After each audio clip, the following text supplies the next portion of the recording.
Okay, so we're watching the history of Korea today. I don't know much. I never really learned anything about the history of Korea, so this is the first time of me learning any type of gist of it. So let's do this! The winged hussar pin is available now. Get one before they run out, or get one for free by supporting the channel on Patreon. I want the sticker. Give the... Oh, is it more than sticker? This episode is supported by CuriosityStream, now with a huge 26% off an annual subscription. That's just $14.79, which will also get you free access to my streaming service, Nebula. Sphere of influence. What comes to mind when you hear this term? Perhaps you think of the Cold War between the neoliberal system of the United States and the one-party socialism of the USSR. Or you live in a part of the world once dominated by European colonialism, and to you it means the competition between large foreign powers. Or perhaps you think even older, to the Hellenistic period, where Greek culture would dominate the Middle East from the conquests of Alexander the Great. All these examples are true.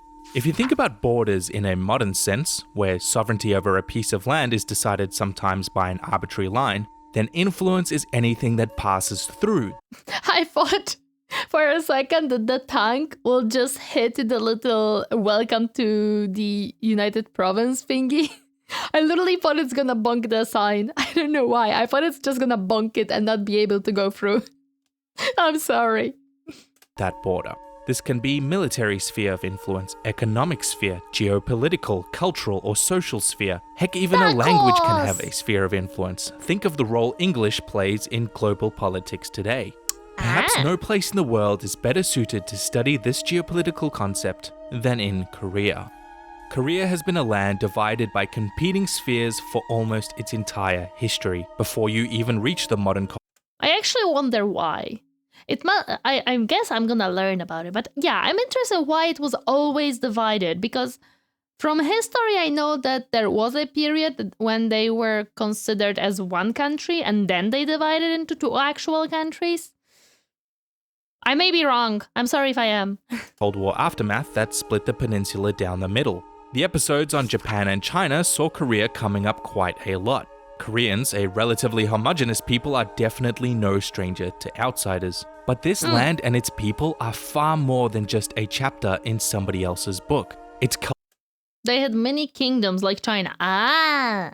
culture is rich, its heritage is proud, its contribution to the world of science and technology is perhaps immeasurable at this point.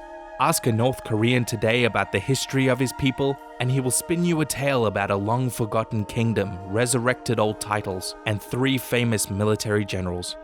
Ask a South Korean and he'll probably tell you the same story. So, how did this happen? Yeah. Uh-oh.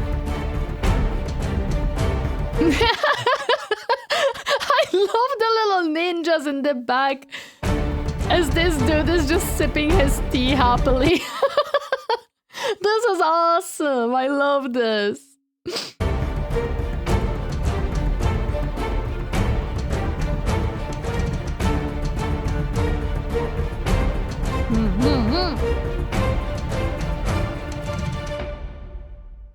Korea, much like Japan, became a settled land with the introduction of paddy field agriculture. This was followed by the introduction of bronze weaponry and Korea's first legendary kingdom of Joseon. I wonder if whenever they were introduced to bronze is when they decided that metal chopsticks is the way to go.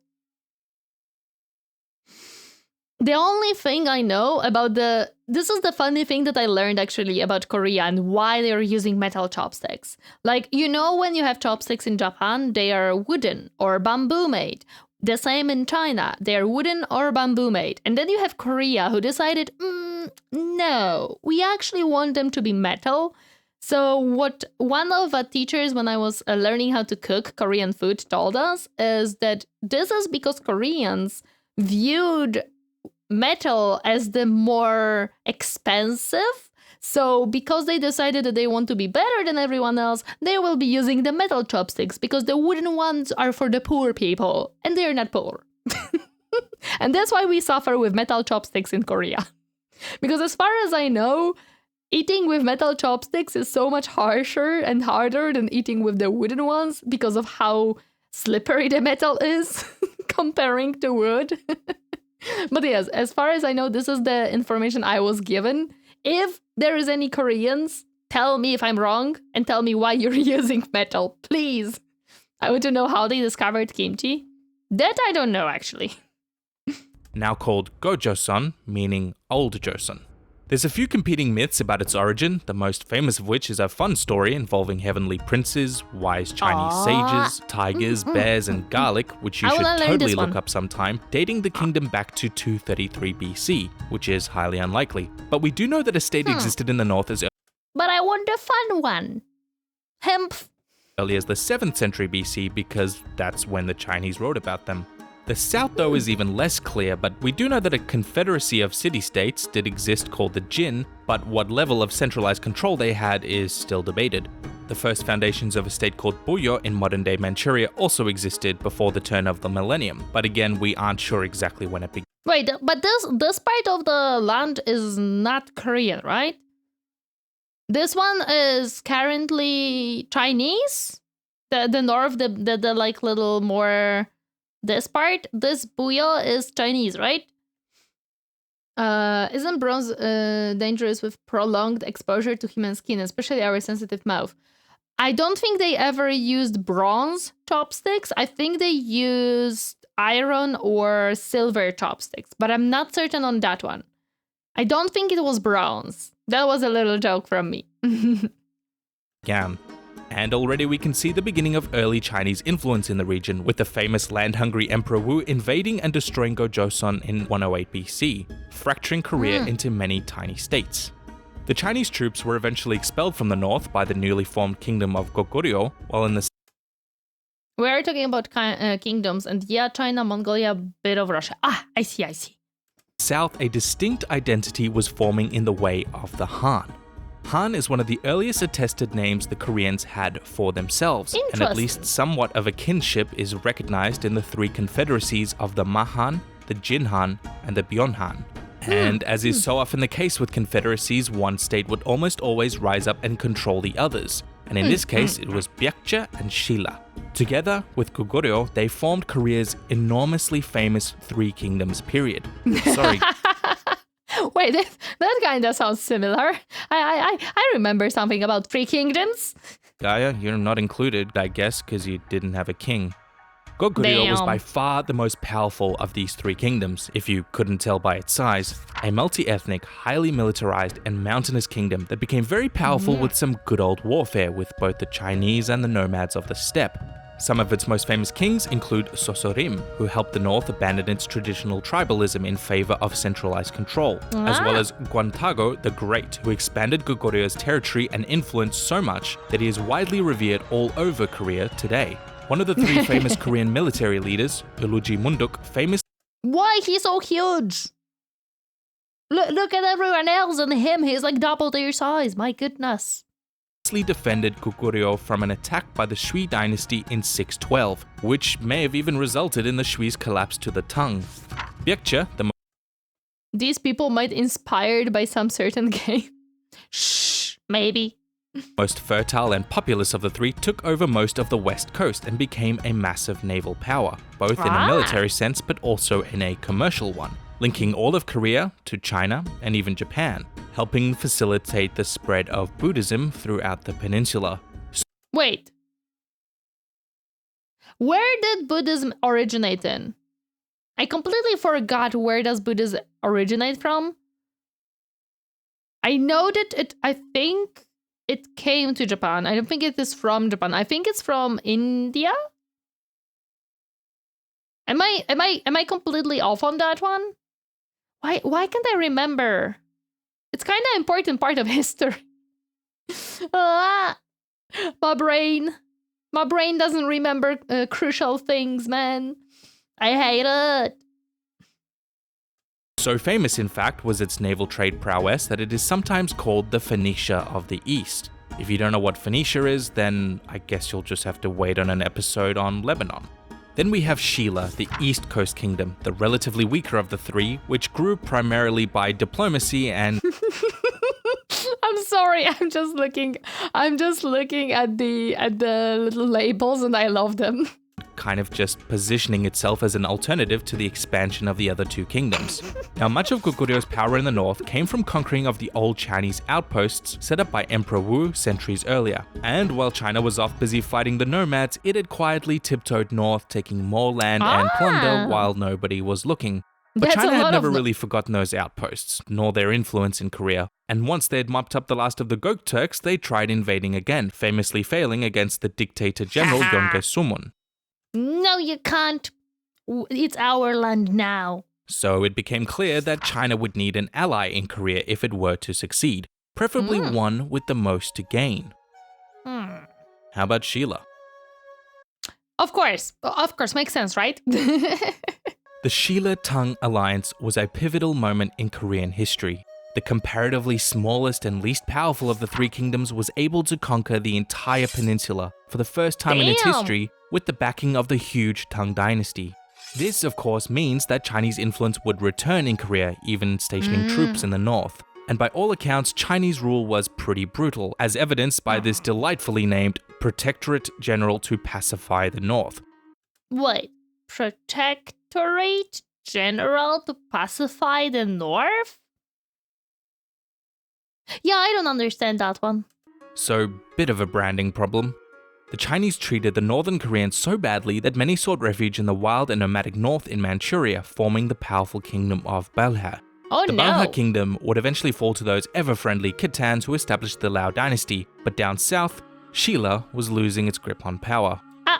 Sheila had managed to keep its independence with the backing of the Tang dynasty, but once the Tang fell and were replaced by the Liao, they lost their primary benefactor. The Sheila government relied on a unique form of nepotism called the bone rank system, whereby only... Why bone rank and nepotism? That just sounds bad, man. Just don't do that. Just don't do that, man. A member of Sacred Bone, the highest level could be king. Your rank below that determined your status within society, and it was common to be demoted a rank but almost impossible to rise up in one. As you may guess, these kinds of systems don't tend to do well long term because regional aristocracy and peasantry stand nothing to gain by being loyal. So by the end of the rule of Queen Joseon, who was either kind-hearted and selfless or immoral and corrupt, choose which one it was. It's a woman. It probably was somewhere in between. Depending on which book you read, Baekje and Goryeo broke away from Sheila's control, referred to as the later Three Kingdoms period. You'll see this time and time again in Korean history, by the way. Pick your backstory. This idea of resurrecting and succeeding a once glorious kingdom from the past, and thus claiming some form of legitimacy to rule. Whoops, don't know how Putin got in here. Goryeo would again return as the most powerful of these three kingdoms, militarily speaking, and after a brief stint of rule with what was likely to be the cruel and ruthless Buddhist extremist Gangya, power was usurped. Cruel Buddhist. I've never thought that I'm gonna hear such sentence. It just... like, you wouldn't think, right? You think about Buddhism and you think about peace of mind, meditation, getting to know yourself, achieving... You wouldn't think about brutality when you think about Buddhism. It's just a normal person then. By King Taijo, who managed to again reunite the peninsula, capping off this monumental task by marrying 29 prominent women from the noble families throughout his whole domain to 29? I want to know how old he was at the time. Because even if you marry one woman a year, that's almost 30 years of marriage. This dude was loaded, by the way. Can you imagine marrying 29 female and having a wedding for each of those? And all of them were wealthy as well. So you cannot just have any wedding, it has to be a good wedding. My goodness. That's a lot of female. foster loyalty. Yeesh, and I thought the Habsburgs were bad. The Goryeo dynasty is considered to be Korea's intellectual and cultural golden age. Its scholars and engineers were well regarded all over Asia. Its military prowess was famous, as was one of its generals, Gungam Chun, who defended the nation from the Lao dynasty by flooding their army in a river. And for this, he is remembered as the second great general of Korean history. So prosperous, in fact, was the Goryeo dynasty that it kind of painted a target on its back with the arrival of the Mongols. In the previous episode, we talked about how pretty much every nation in Asia has some pivotal changing point in its history caused by the Mongol invasions. Because of the speed and brutality, they upended centuries of political and economic institutions in the comparative blink of an eye. And this is no different in Goryeo, but the Koreans didn't give them an easy time by Yeah, those were badasses. My goodness, Mongols was just doing anything they wanted. Sorry about that. much of the civilian peasantry took Now everything should be good. an active role in hostility to the invading hordes, forming bands of militias called righteous armies. I wonder why. These righteous armies had been used on a smaller scale even before the Mongols and would play a key role in resistance to every outside invasion for centuries to come. Oh, they were helping. I thought that they were against the Korea, not for them. So I was confused. Why would they help the Mongols? Okay, I get it. The warfare and rebellions were widespread, Bonk. even after the nation's Bonk. scholars usurped power from the Choi military clan and signed Korea over as a vassal to the Yuan dynasty. In hindsight, though, this Resistance! Yes. was probably to their benefit since they managed to quietly slip away without too much trouble during the Red Turban rebellions. But for some reason, this seemed like the perfect opportunity for a prominent general, Yi Sung-gye, to rebel and take over Korea. Once again, reviving an old Korean name, this time Joseon, to give himself more legitimacy. So, just to keep track, we've now had 3 Goryeos, 2 Baekjes, 3 Shilas, and 2 Joseons, just to My make goodness. things perfectly confusing. Of Now, course. although most of Korea's culture and identity can be attributed to Goryeo, the Joseon dynasty is really where it solidified. It was both the longest lasting and most culturally enduring of the Korean kingdoms, lasting more than 5 centuries with some of the nation's most famous Damn. accomplishments, such as Damn, that's a long time, man. They managed. the law reforms and the development of the brand new Hangul script by Sejong the Great. Wait, Hangul is their what is it called? Their alphabet. So this is when they actually created the alphabet and like unified it. Hangul, widely considered to be one of the best writing systems, was developed to match the sounds of human speech, regardless of a change in pronunciation over time, and theoretically it can be used to write any language in the world. There is a movement within linguistics to make this script the universal writing system for all the world's languages, by the way, and I am absolutely on board with that. But regardless, I don't know. I started to try learning Korean. I went through part of the alphabet. I didn't went through all of it yet. For now, it's a bit confusing. I think I need a bit more time to understand it. I understand the theory behind it, that it's supposed to look like when you speak, but I don't understand the alphabet yet. I can't pronounce it yet or anything like that. I think I need more time for that one. regardless of its golden age, Joseon still found itself battling against the influence of its neighbors, particularly China, with whom the Joseon had agreed to be in a tributary relationship to lend some more legitimacy, but also with the rising power of Japan. You'll remember from that episode that Toyotomi Hideyoshi had recently united the islands and was eager to send the samurai somewhere else before they Of could course. revolt against his rule. And so he decided to invade Korea. I mean, the closest Although they were one, winning right? on land, this invasion was kind of catastrophic for the Japanese Navy, thanks to the excellent tactics of Korea's third famous commander, Admiral Aw. Yi Sun-sin, who, although he had no naval training, never lost a single battle against the Japanese. With his Damn. amazing Gyobason, or turtle ships, arguably the first armored naval vessels ever developed. This war was also noteworthy to be the first widespread use of gunpowder in Asia, the Ah. Koreans battling the samurai with hand cannons, arquebuses, and a uniquely powerful Korean invention called the hwacha, capable of firing hundreds of rocket-powered arrows at once. This, coupled with Damn. extraordinary help from the Ming Dynasty, is ultimately what saved Korea. Oh, would you look at the clock, it's Manchu time. The Manchus, or Jurchens, were a semi-nomadic ethnic group that had been raiding China and Korea for centuries, and they just so happened to have recently unified under Khan Narachi and are invading the Ming dynasty. This put Korea in a bit of an awkward position, choosing to side with the Ming, whom they owed for their help against the Japanese, resulting in the Manchu invasions of themselves. Much like the Chinese. Oh, so wait, so they decided that they're gonna side with them, but that actually ended up bad for them. Oopsie! The Koreans viewed the Manchus of the Qing dynasty with indignation, thinking of them nothing more than outsiders and barbarians. Joseon society is also famous for its state ideology, Neo-Confucianism, and much like Japan, which had its underground enlightenment during this period, the Joseon would see a rise in a social reform movement built on criticism of those principles, in response to an increasingly modern and changing world, called Silhak, as well as a more Korean-centric re-evaluation of its own history.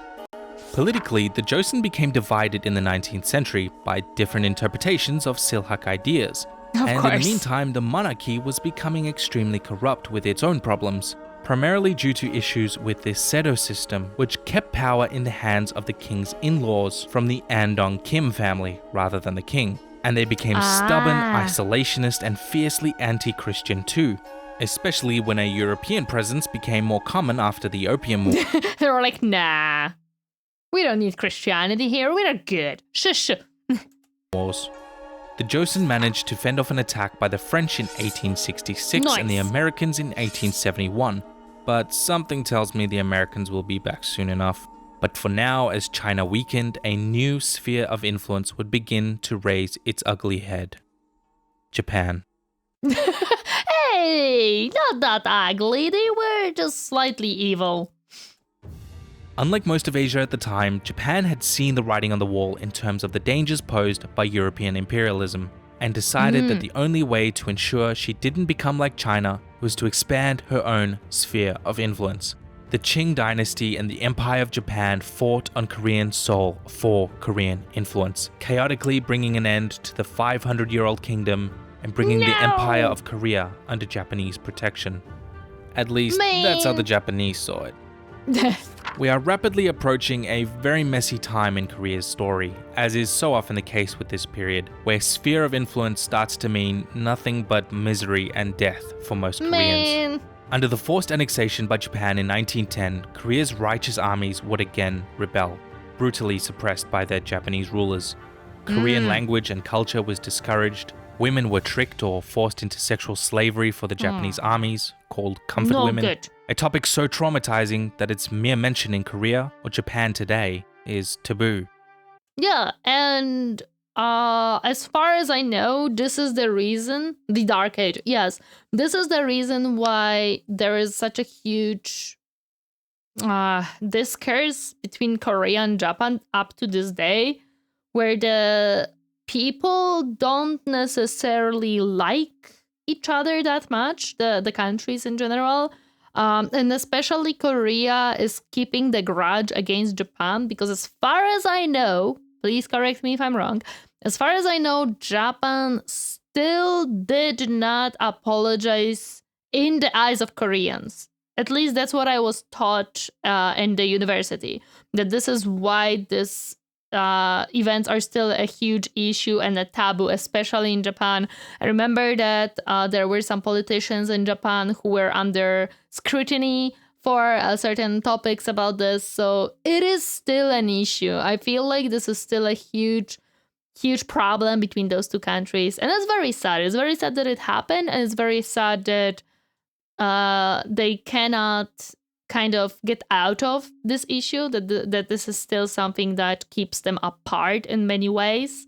Maybe one day they can find a common language and fix this huge bad time for them.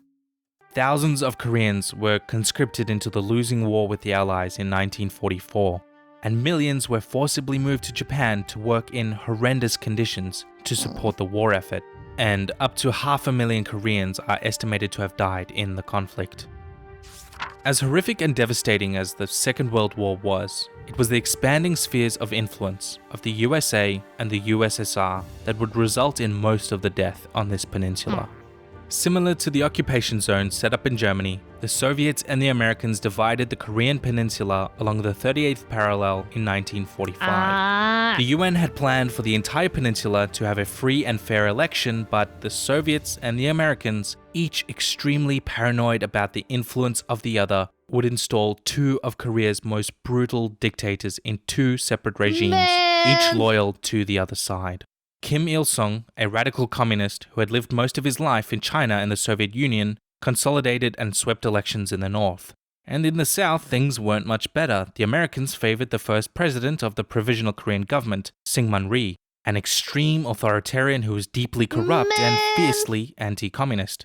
Corrupt and anti-communist, just like America. Both claimed the right to rule the whole of Korea, and both were backed by competing world powers and fundamentally none of these are good options, man. None of this sounds good. The age of paranoia. Yeah, this sounds awful. Different ideologies. It's not hard to see what would come next. The North set up a military dictatorship regime far from anything either Karl Marx or even arguably Lenin would have recognized as socialist. And in 1950, it invaded the South. The Korean War had begun. This war was a Hi Takama, welcome, happy to see you. How are you doing today? In America, we like people who hate other people. I think it's a case in many countries. You would be surprised how many countries have that logic. A first in a series of a brand new kind of conflict, a proxy war between the two dominant world superpowers and their allies on the soil of a foreign nation. And it would not be the last.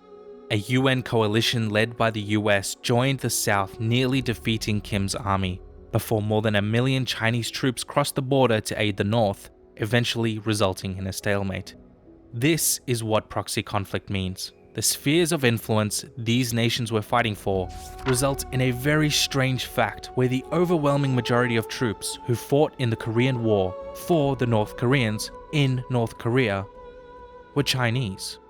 The North and the South committed numerous atrocities during this war. 700,000 Korean soldiers lost their lives, 200,000 Chinese, 36,000 Americans, 3 million civilians due to starvation and crimes against humanity, all in the relentless pursuit of geopolitical games and ideological dominance. Both sides to this day continue to hold up these brutal atrocities as justification for continued hostilities.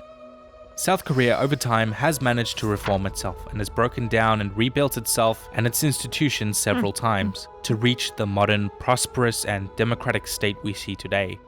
But the situation in North Korea couldn't be any more different. The nominally socialist but de facto totalitarian dictatorship eventually went somewhat rogue along the way, establishing a cult of personality around the Kim family that even a tyrant like Stalin could have only dreamed about. Yeah, this is...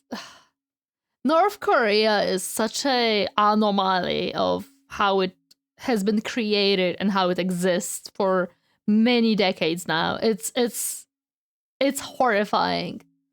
I remember stories told by the USA pilots whenever they shot down a USSR jet, a white Russian would parachute out instead of the Koreans. Both sides knew they were cheating the system. Yeah.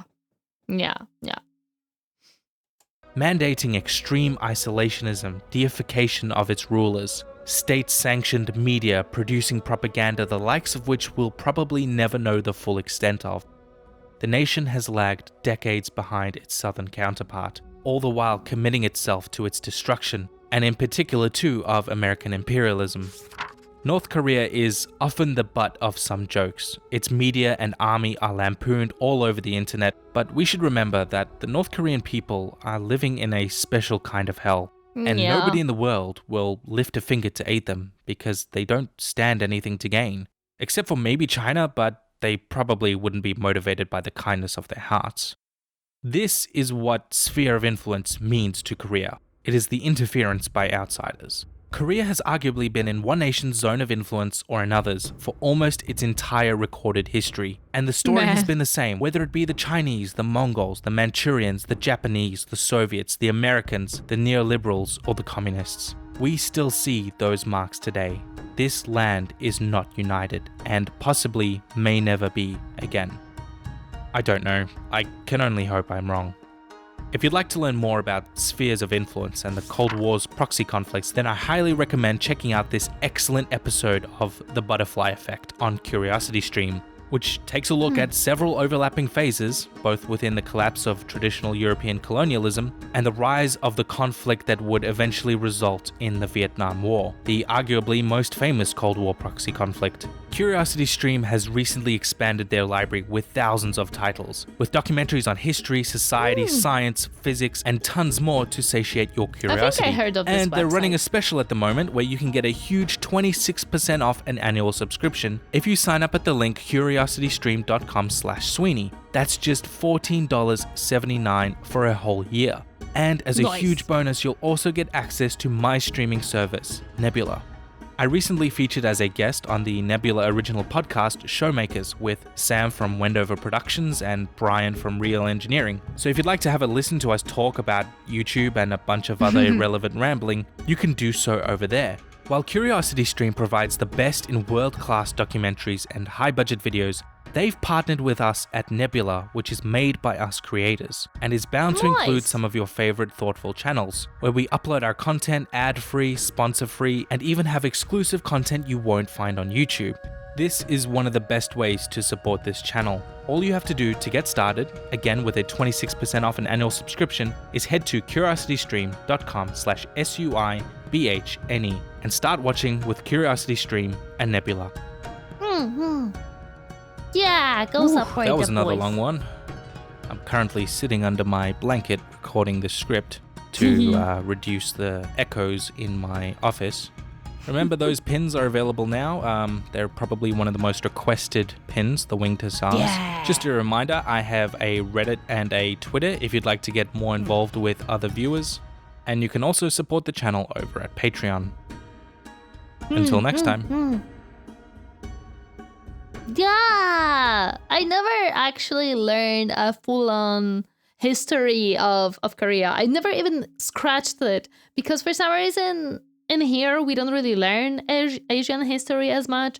We learn, mostly the European history, tiny bit of the American history, and then a tiny bit of Asian, but not that much. It's mostly as, during the World War II, where we include the Asian countries because, hey, they exist. But I never actually had time at school to learn about actual Korean history.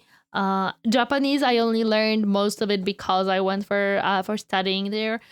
Chinese, I only know about the Three Kingdoms a bit because we watched that video. But hey, this was super cool. This was super interesting.